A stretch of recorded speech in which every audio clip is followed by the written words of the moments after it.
And as I announced before I pray, ang ating key verse po ay verse 13. Tingnan niyo sa Bible nyo.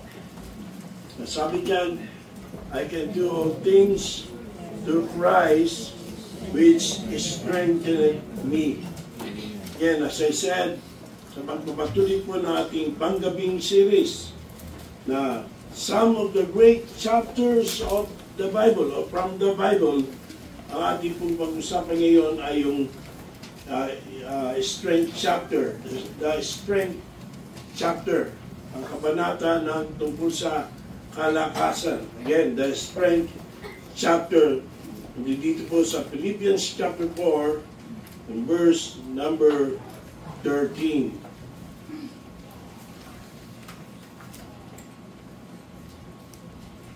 Bagamat wala nang palabas na nasa ating mga telebisyon ngayon, pero nung araw, manaka-naka ay mayroong palabas tungkol sa The World's Strongest Man Competition.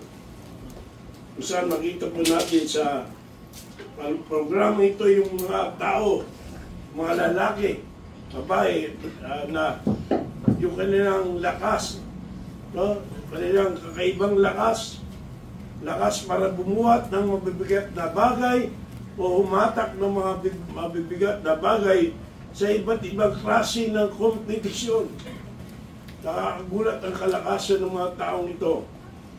Kaya pa man, mapapansin nyo that in every case, sa kabila ng malahot na mga katawan ng mga taong ito at pumuputok sa laki ang kanilang mga muscles, pero silang tinatawag na breaking points. Pero pa rin silang tinatawag na breaking points. Sa kabila ng kanilang matinding lakas, may limitasyon. So, may hangganan. Hanggang saan ang bigat lamang na kanilang kayang buhatin. Hanggang saan yung bagay na bigat na kaya nilang hilain. Hanggang saan sila kayang lumambitin. At ano pa man, kasama sa kompetisyon. Meron silang, umabot sila sa point of limitation. May hangganan ang kanilang kalakasan. Bagamat hindi tayo contestants doon sa world's strongest Christian contest or competition. But we too, at our best, we have our breaking points. So, kahit na ibigay natin lahat ng ating makakaya, pero ang katotohanan, hindi natin may tatatwa that we are limited in so many ways. Limitado ang ating talino, ang ating lakas, maging ang ating kakayanan. Aabot tayo sa puntong hindi na nating kaya. Pero sa Panginoong Jesucristo ay iba. The Lord Jesus has no breaking point in His strength. Amen. No? Wala po siyang limitasyon sa anumang paraan. No? And I'm talking about sa kanyang kalagayan ngayon, ng earthly ministry, pero siyang tinatawag na self-imposed limitation lamang. At maliwanag yan sa Philippians din, chapter 2. Nung siya'y nakatuwang tao, may mga bagay na kusang nilimitahan niya ang kanyang sarili na hindi niya magawa sa kanyang pagkakatuwang tao. But when He resurrected, now that when He ascended, now that He sat on the right hand of the Father, there is no doubt na walang limitasyon sa kalakasan ng ating Panginoon. Amen. At ang chapter 4 ng Philippians, ay yan po ang mensahe. Yan po ang mensahe ng chapter 4 ng Philippians. That Christ is our life, Christ is our strength, and Christ is our power. Amen. Through Him, through His sufficiency, pwede tayong mabuhay that pleases God. Amen. And makikinabang hindi lamang tayo, pati ang iglesia, at pati rin ang mga tao sa ating paligid. Amen. Through Christ's sufficiency. Through Jesus Christ, we can live in a way that pleases God and benefits man, our church, ourselves. Now, ayun po sa biyaya ng Diyos, nakapagtuturo na ako sa Bible School ulit. Amen. At ganoon pa rin sabi ko, hermeneutics. At every time na nag-aaral ako ng Word of God at mag-preach, lagi kong isinasaalang yung principle ng hermeneutics. No? Yung hermeneutics po, ang ibig sabihin, the science of biblical interpretation. At yan po, pinapalalahanan tayo that every text should be studied in the light of its context. Bawat teksto ay dapat nating pag-aralan sa liwanag ng kanyang konteksto. Wala pong single verse na pwede nating i-disassociate sa mga verses na nakapaligid sa kanya. Kaya dito yung verse 13, bagamat yan ang ating key verse para sa ating mensahe ngayon, ay pag-aaralan natin yan sa katotohanan nakapalibot ito sa buong chapter 4 ng Philippians. Itong Philippians chapter 4 ay dito dinemonstrate ni Paul the ultimate source of strength.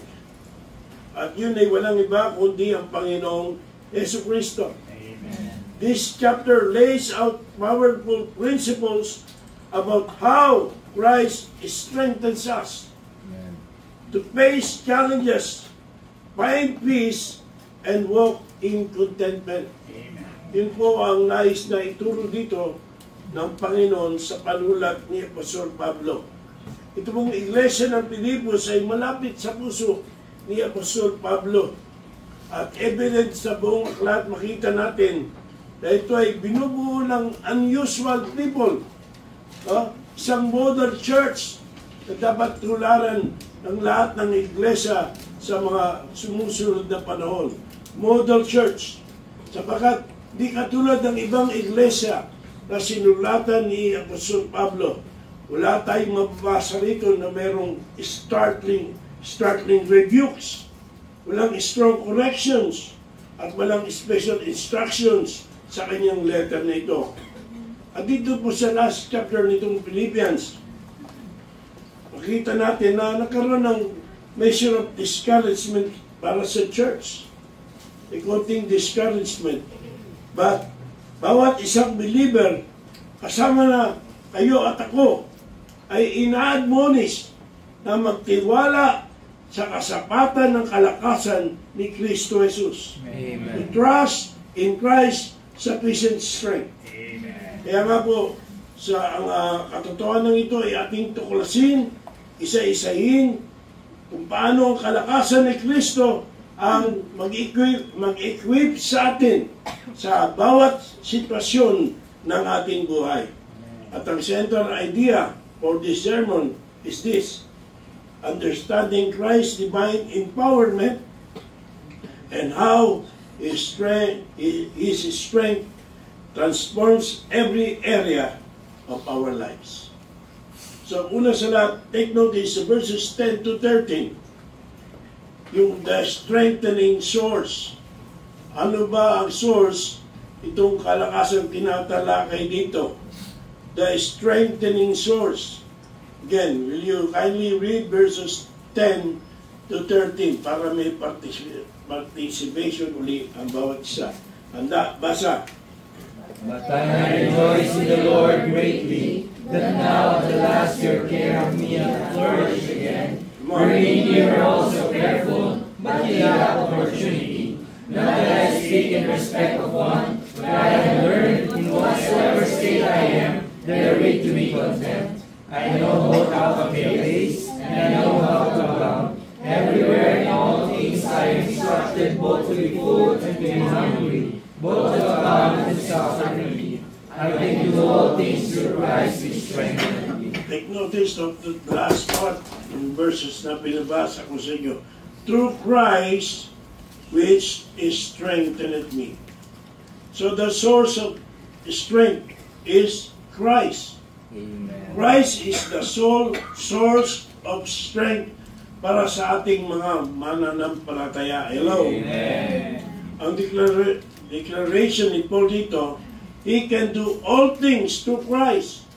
And He speaks to the infinite power available to us. Available to us.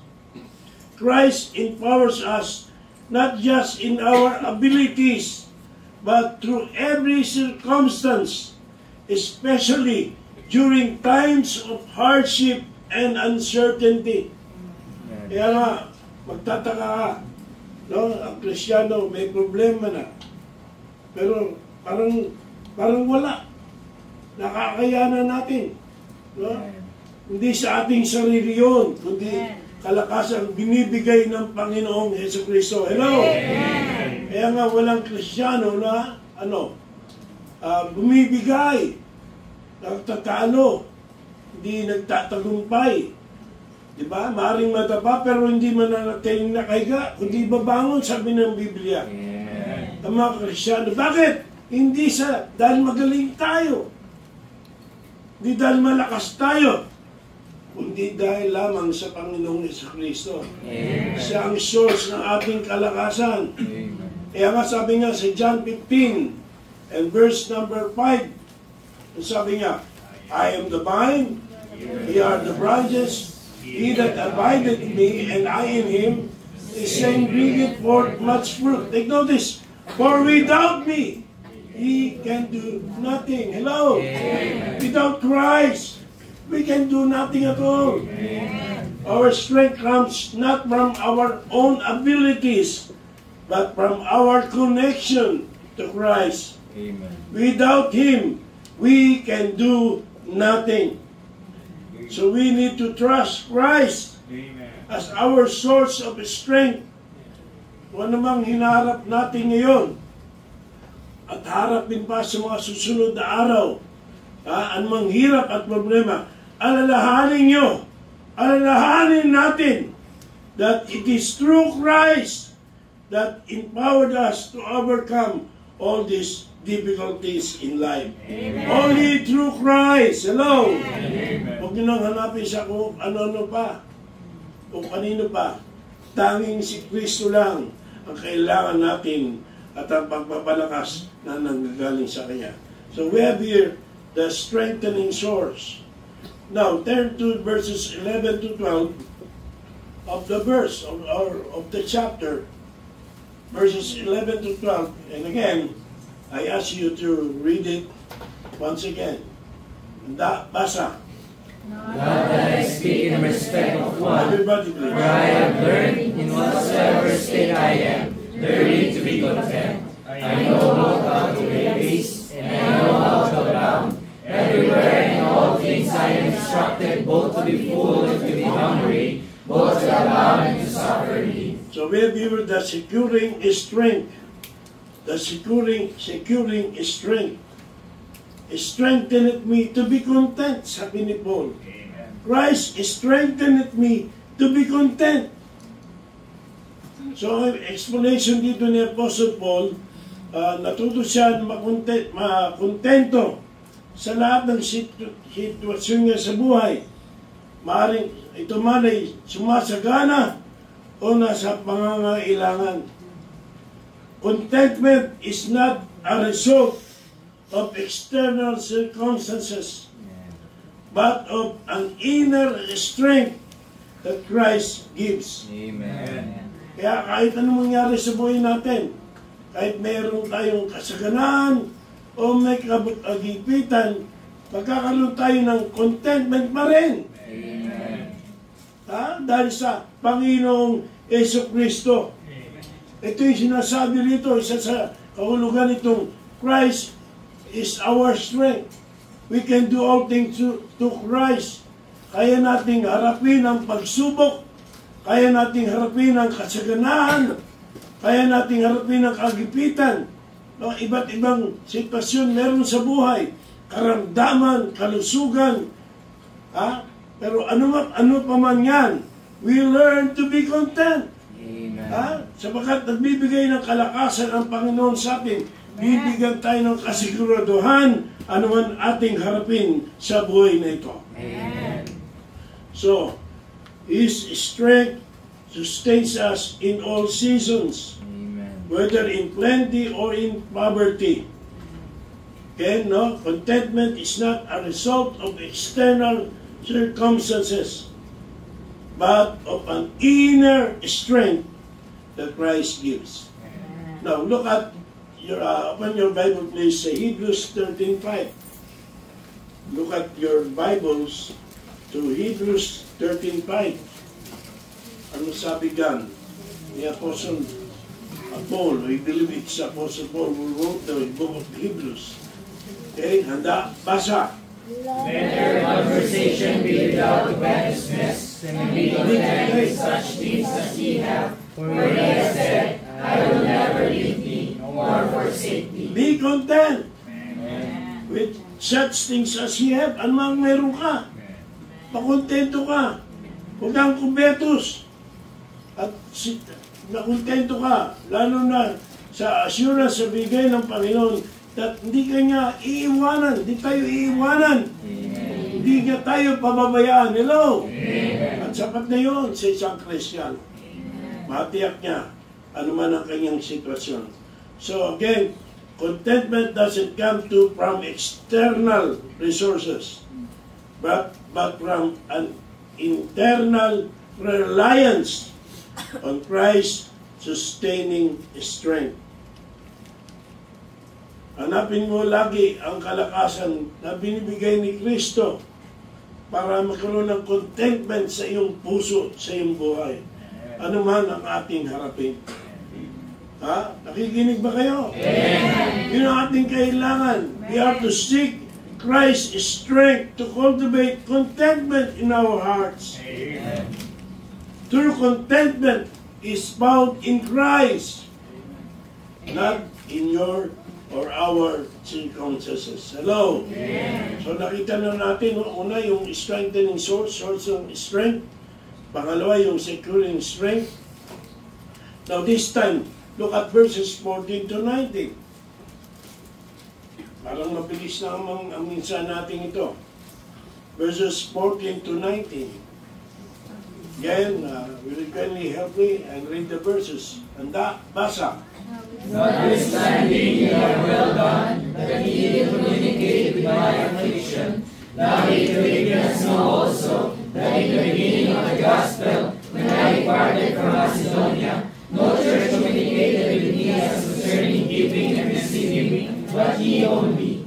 For you were given the divine God, sent once and again unto my necessity. Not because I desire a gift, but I desire fruit that may abound to your account. I am whole and abound, I am good, I receive of your Titus the things which were sent from you, an odor of a sweet smell, a sacrifice acceptable, well-pleasing to God. But my God shall supply all your needs according to His riches in glory by Christ Jesus. Now, take notice of that verse. No? Sinasabi dyan that Christ strengthened us to receive provision. Christ strengthened me to receive provision. Amen. Hindi lamang ang pagmalakas ni Christ ay for us to endure and to be content, but also to provide for our needs. Amen. Christ give us the assurance that He will provide our needs. Amen. Ang mga taga-Pilipos, naging generous sila sa pagsusuporta kay Apostol Pablo. At nung tinanggap ni Apostol Paul ang kanilang suporta, he assures them that God will supply all their needs according to His riches in glory by Christ Jesus. So, napasin nyo ba? Maraming tumutulo sa sinasabi natin that pag ikaw ay nagkaloob, you will be blessed. Pero totoo yan eh. So the givers will be blessed. You know why? So that the giver will give more. Amen. Hello? Amen. Naintindihan mo natin yun, bakit ka i-bless ng Panginoon? Hindi para mamuhay kang maluwa at makasanibutan o para sa sarili mo lamang. Kundi you can be used, God will use you to be a blessing, more a blessing to others. Para makapagkaloob ka malalo.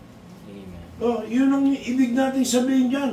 The givers will be blessed so that you can give more for the ministry. Hello? Amen. At yun, ang Panginoon nagpaprovide din both material and spiritual support. No, hindi lamang naman spiritual bagmat yun ang mas mahalaga. But even material, He will provide. Yun ang naranasan ni Apostol Pablo.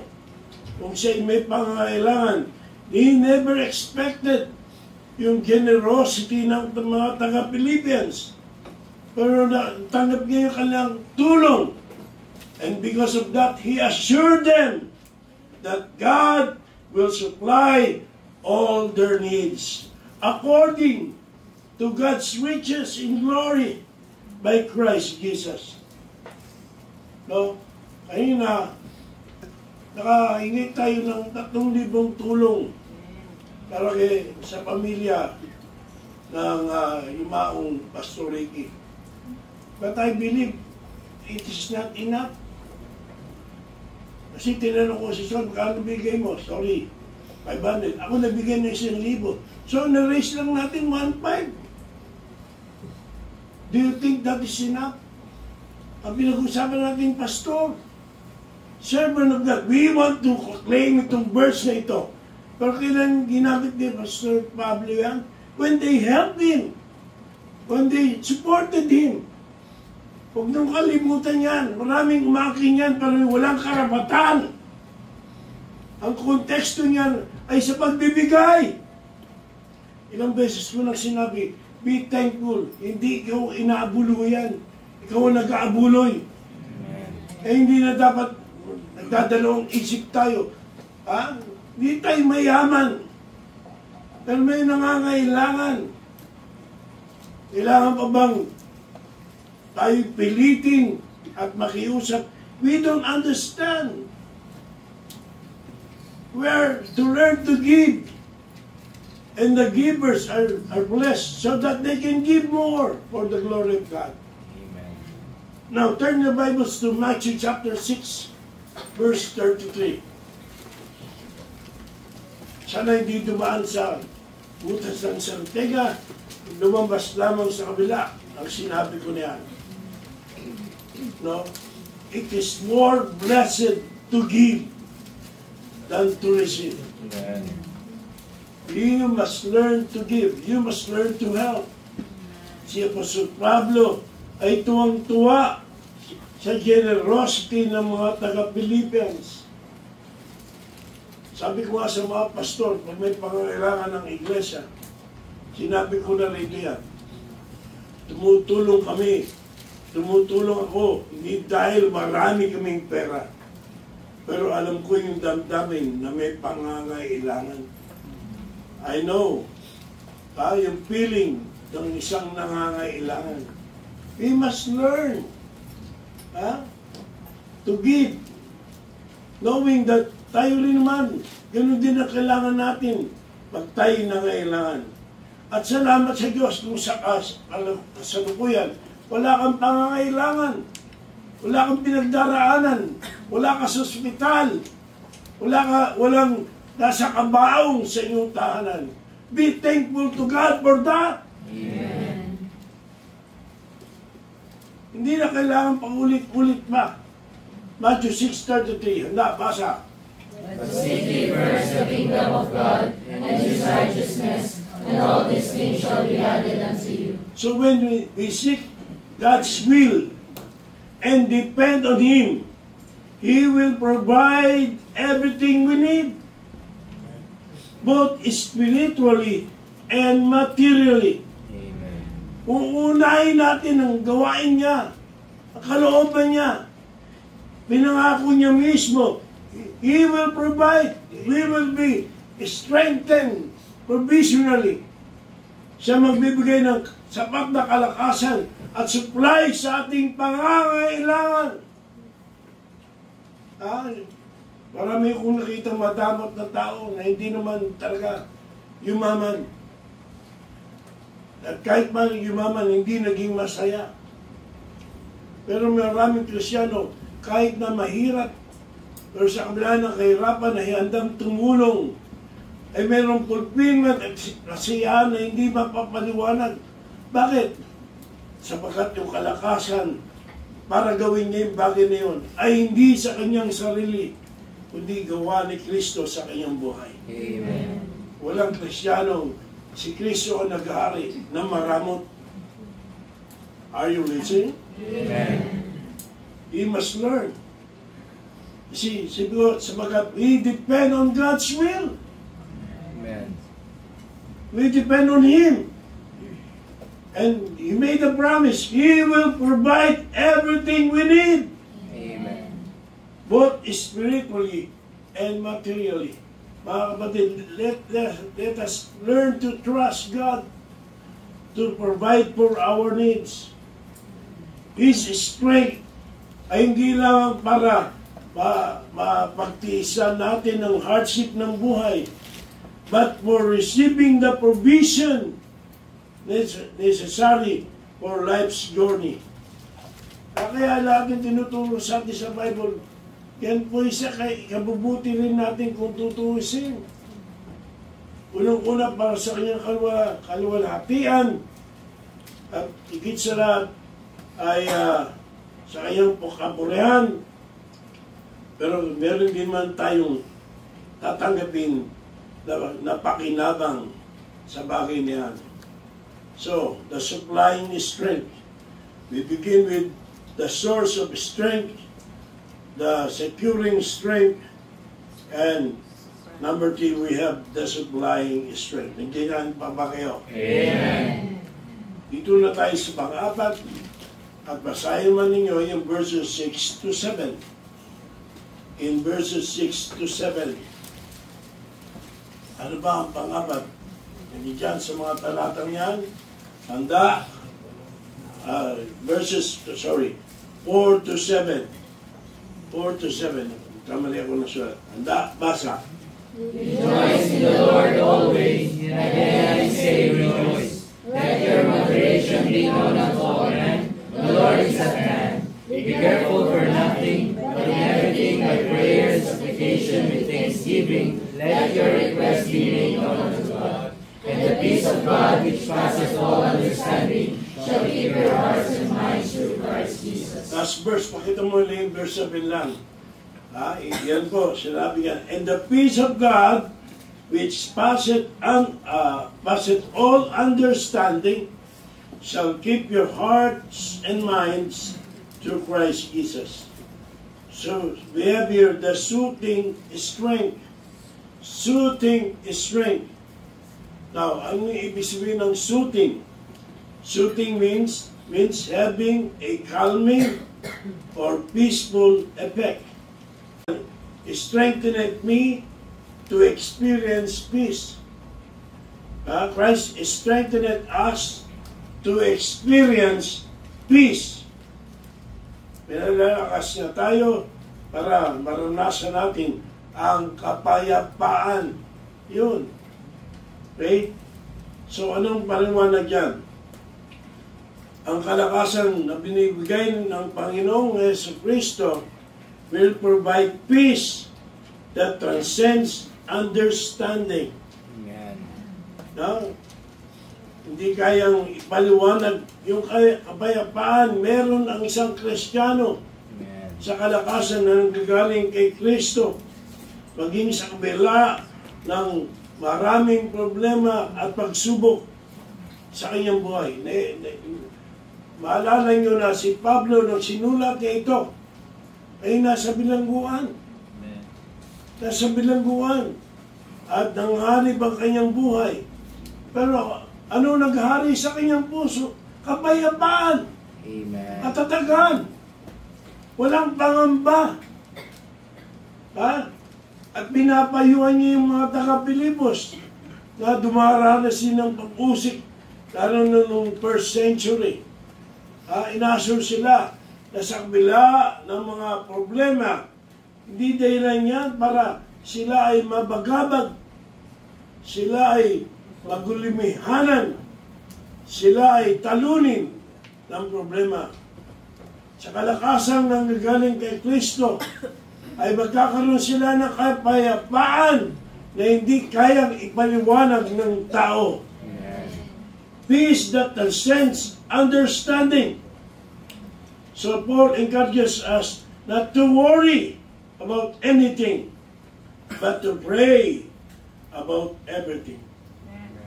Not to worry about anything, but to pray about everything. Amen. Pagka dinala natin ang ating mga concern sa ating Diyos, ano ang idudulot ng Panginoon? His peace guards our hearts and mind. Amen. Ito magbabantay sa ating puso, sa ating isipan. Ang kapayapaan ito ay nagpapalakas sa atin upang harapin natin ang anxiety, ang stress, at maging ang takot. Wala tayong kailangang ikabagabag o ikabahala kung ang ating kalakasan ay galing sa Panginoon. Nagbibigay ito ng kapayapaang hindi maipaliwanag. Isaiah 26:3, supporting scripture for this. Open your Bible. Huwag mo makita. Open your Bible. Hindi kayo marunong magbukas ng Bible? Ayan. Isaiah 26:3. Handa? Diyan na kayo? Amen. Basa. God will keep him in perfect peace, whose mind is stayed on thee, because he trusted in thee. So anong sikreto? Para magkaroon tayo ng perfect peace. Ang ating isipan ay nakatuon sa Panginoon. Amen. At ang ating pagtitiwala ay nasa Kanya. Because He trusted in thee. Siya mismo nagsabi nga, He will keep us in perfect peace. Not just peace, but perfect peace. Amen. The peace of Christ strengthens us, keeping us calm and secure in the midst of life's storms. When I say anxiety threatens to overwhelm you, kapatid, bring your worries to God in prayer and receive the peace that Christ gives. Bring them to God in prayer and you will receive the peace that Christ gives. And this peace will strengthen your heart and mind. Hello? Amen. The soothing strength. Again, no? Soothing means having a calm or peaceful effect. So nakakaapat na tayo. Hello? Amen. Ano yung una? Ito nyo? Ano yung una? Source ng strength. Pangalawa? The securing strength. Let me hear everyone, no? The securing strength. Ano ang pangatlo? The supplying strength. At yung pang-apat? The soothing strength. Okay, buti nabasa nyo. Now, look at verses 8 and 9. 8 and 9. Handa? Basa. My heavenly brethren, whatsoever things are true, whatsoever things are honest, whatsoever things are just, whatsoever things are pure, whatsoever things are lovely, whatsoever things are of good report, if there be any virtue, and if there be any praise, think on these things. Those things which you have both learned and received and heard and seen in me, do, and the God of peace shall be with you. Okay, so we have here the sanctifying strength. Amen. Ang nagpapabanal na kalakasan. So we are strengthened here to think and live rightly. No? The Apostle Paul is saying here, He strengthened me to think and live rightly. Amen. To think and live rightly. So, ang strength na galing sa Panginoon is not only for endurance and provision, but also for living righteously. Amen. Paul encourages believers to focus their thoughts on things that are pure, just, and lovely. And the strength of Christ will empower us to pursue righteousness in both our thoughts and action. Kaya nga, isang Kristiyano, hindi perfecto yan, pero makita mo yung pagbabago sa kanyang buhay. Amen. May struggle yan, pero ang hinahanap yan ay yung mga bagay na mabuti ayon sa salita ng Diyos. Namumuhay siya na nagsusumikap na gampanan yung mga bagay sa ikababanal at ikapupuri ng Panginoon. Bakit ganoon? Kasi yun yung dinudulot ni Kristo. Bibigyan tayo ng lakas. Nung araw, may mga bisyo tayo na hindi natin kayang iwanan. But how come when we got saved? Nabitawan natin ang mga yan. Hindi dahil magaling tayo. Again, kundi dahil sa kalakasan na galing kay Kristo. Amen. Nagtataka ka kung hindi nagbabago. May sagot ang Biblia yan. Baka wala si Kristo sa buhay mo. Kahit na nasa church ka. Pero wala si Kristo sa iyong buhay. Sapagat tinitiyak ng Biblia na si Kristo ang magbibigay ng kakayanan, kalakasan sa atin para gawin yung mga bagay na ayon sa kanyang kalooban. Pagbago, baguhin yung mga hindi tama, hindi kalugod sa Diyos na mga bagay na nasa buhay natin na nung hindi pa tayo mananampalataya. No? Nung araw, wala kang time magbasa ng Bible. Meron na. Walang time para mag-pray. Sana meron na. No? Walang time para mag-church. Diba? Sa dating religion natin, kung kailan lang natin gusto, pag-birthday lang natin, pag may patay, doon nakikita-kita sa simbahan. Kaya nga, alam nyo, kaya ginawa ng Panginoon ng pagpapalakas. Kasi sa ating sarili, hindi natin kaya yan. Hindi natin kaya yan. Yung ikaw maghapon na sa church, imbis na kaya iba naglalaro dyan, nakwatsa dyan. No, hindi. Hindi pwedeng ikaw lalo sa gawain at hindi mo hanapin ang gawain. May problema ka, tatakasan mo. Pagpapakalayo-layo ka na hindi mo man lang hanapin ang gawain. Hindi kasi kayo sinasabi ng Bible In fact, sabi ng Bible, titisin natin ang hirap basta lamang makapaglingkod tayo sa Diyos. Amen. Harapin natin ang mga pagsubok basta tuloy tayo na maglingkod sa Diyos. Amen. Hindi konting problema lang ang Diyos ang gagantihan. Sino gumawa ng problema? Siya rin mismo. Hindi yung tama. Naway may tama nga ng salita ng Diyos, yung mali na nangyayari sa buhay natin. Maling konsepto natin sa buhay Kristiyano. See, the peace of Christ strengthens us, keeping us calm, no? Sabi kanina. So, Christ's strength is not only for endurance, but to provide us for living righteously. In-encourage tayo ni Paul to focus our thoughts on things that are pure, just, and lovely. Okay? So, sa Hebrews 13:21, sa Bible nyo ulit. Hebrews 13:21. Alam niyo na kung nasa ng Hebrews ngayon. Matagal na tayong Kristiyano O handa, basa. make you perfect in every good work to do His will, working in you that which is well-pleasing in His sight, through Jesus Christ, who will be glory forever and ever. Amen. Sabi yan, make you perfect in every good work to do His will.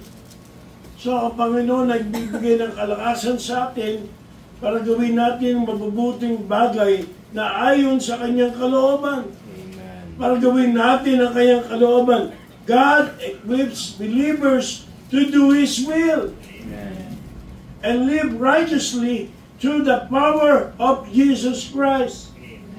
Christ's strength enables us to live a righteous life, to think on noble things, and to pursue His will in every area of life.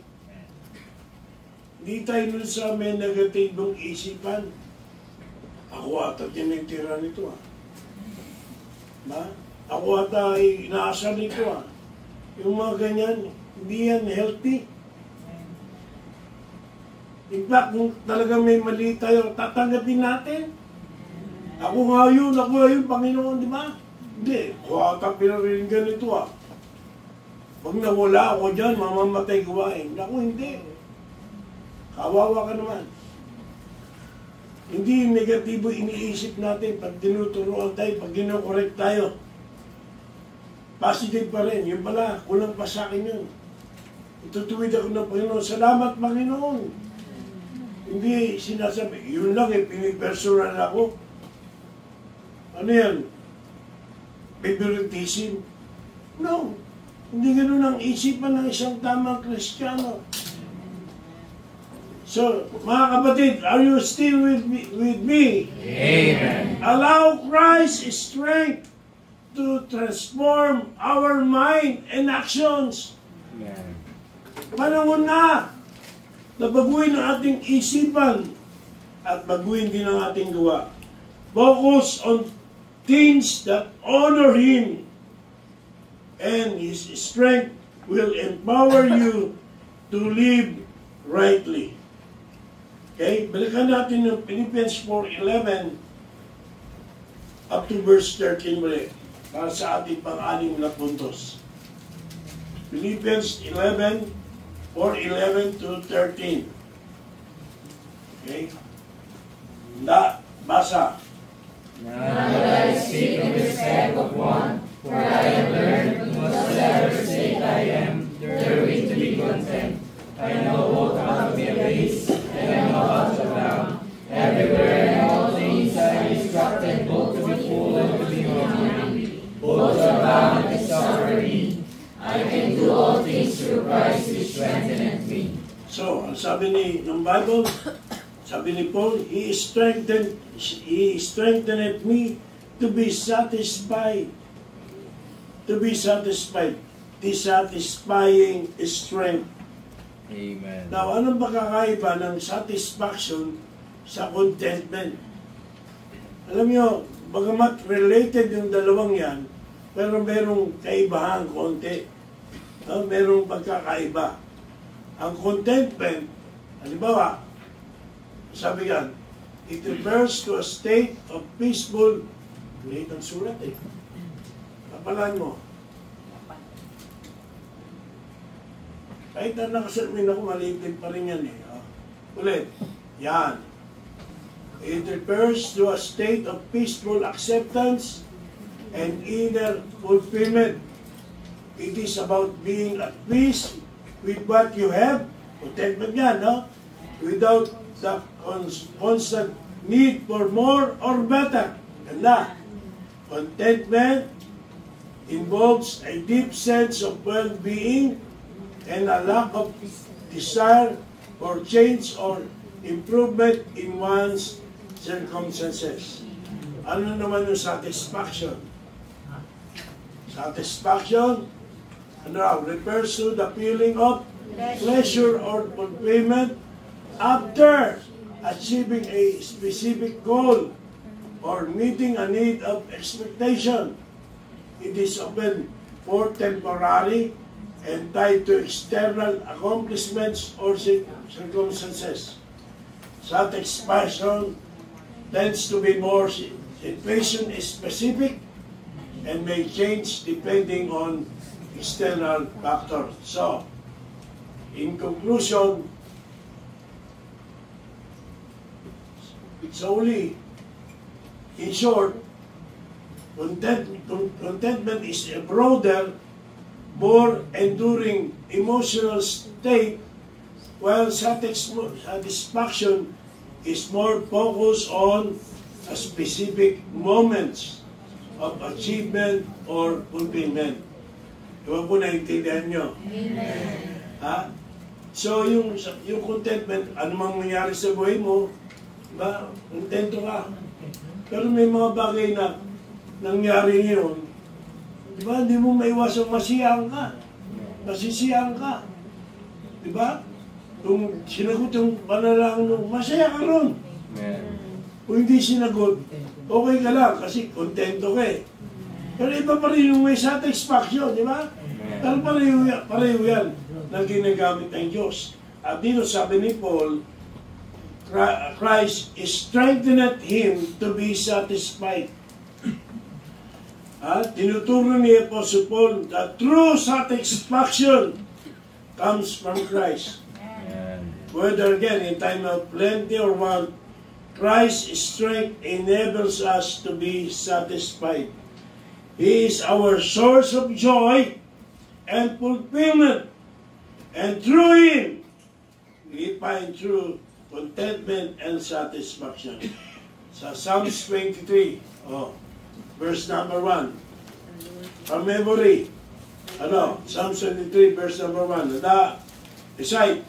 The Lord is my shepherd, I shall not want. I shall not want. So Christ's strength gives us satisfaction that transcends material wealth or success. In Him, we find all we need. In Him, we find all we need. Amen. We are seeking satisfaction outside of Christ. Turn to Christ instead. Amen. His strength is all you need to be truly fulfilled. Si Kristo ang talagang magbibigay ng fulfillment and satisfaction sa ating buhay. Ikaw sa ako. Amen. So ano-ano uli yan bago natin tapusin. Una, nakita natin ang source of strength. Pangalawa, Securing strength. let me hear you, what? Securing strength. Securing strength. Number 3, Sustaining strength. sustaining. Number 4, Securing strength. no shooting. Alam, mga artista, so, shooting strength. Number 5, Sanctifying strength. bakit labing niwala? Ulit, number 5, Sanctifying strength. hina naman, okay. And number 6, Satisfying strength. okay. So, yan ang mga strength na sinasabi sa Philippians chapter 4. Kaya yan ay the strength chapter. And to close, number 7, we have in verse 20. Okay, read again verse 20. Handa, basa.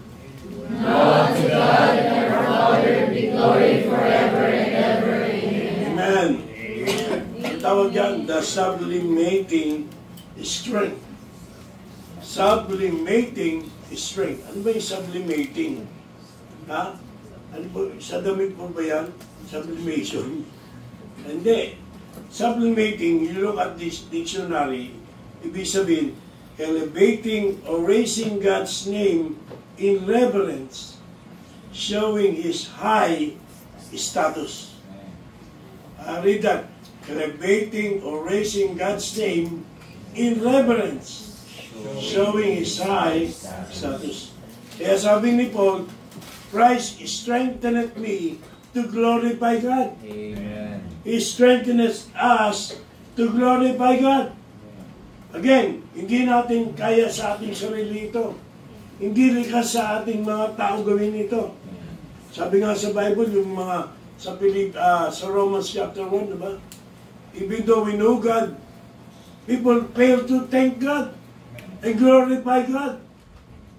Sino-sino i-glorify natin. May mga Diyos-Diyosan tayo dati. Pero when we got saved, nagbago. Amen. Pero tayong desire to glorify God Amen. because of Christ. Amen. The strength that comes from Christ. Kaya nga pag ikaw wala kang desire to glorify God, isa lang meaning yan.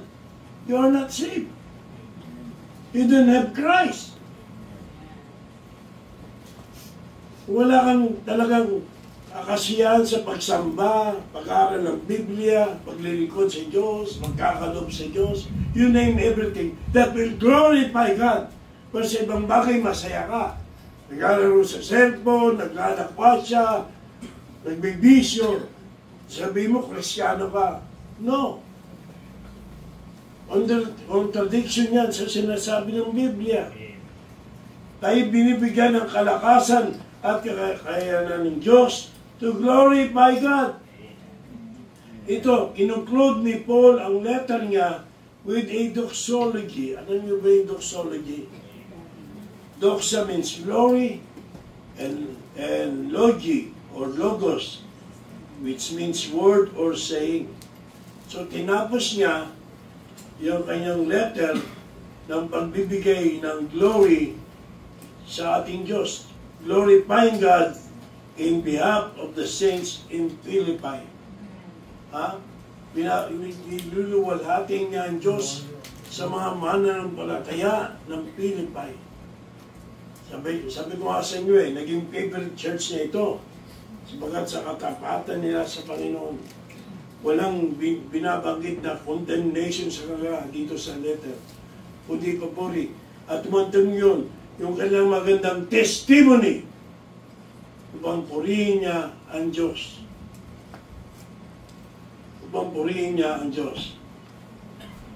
Pero itong doxology na ito also serves as a reminder sa atin that as we give us unto the Lord in our day, the God who is our source and supplier will be glorified. Ano man ang ating gawin, yun ang mahalaga. God will be glorified. Hello? Amen. Hello? Amen. Yung pagkakalob natin, may pangangailangan na isang kapatid. God will be glorified. Amen. Yung iniisip natin mga bagay na matuwid at hindi negatibo, God will be glorified. Yung kontento ka, whether in your bout or your base, God will be glorified. Isa-isay mo yan. Si Kristo ang ating niluluwalhati bilang source of strength. God will be glorified on that. Amen. Balikan nyo yung anim na yan. At dito tayo, mauwi sa huling ito. God will be glorified. Amen. And that is the most important thing. Amen. So as I now conclude ang ating mensahe ngayong gabing ito, Philippians 4:13 reminds us that we can do all things through Christ who strengthens us. Amen. This strength enables us to endure hardship, to be content in all circumstances, to receive provision, to experience peace, to live righteously and find satisfaction, and most of all, to glorify God sa ating buhay. It is Christ who equips us for every task and every trial. Amen. So ang ating panawagan sa aksyon sa gabing ito, our call to action is, let us rely fully on the strength of Christ. Brothers and sisters, let us rely fully on the strength of Christ. Amen. In every moment, whether struggle or triumph, let us draw from the limitless power that Christ provides. Amen. Sa Kanya tayo umasa, magtiwala, at humingi ng tulong. Yung kalakasan galing sa Kanya ang ating kailangan. Amen. Tayong lahat ay tumayo, ito ang salita ng Diyos. Soli Deo Gloria, Soli Scriptura. Every head's bowed and every eye is closed.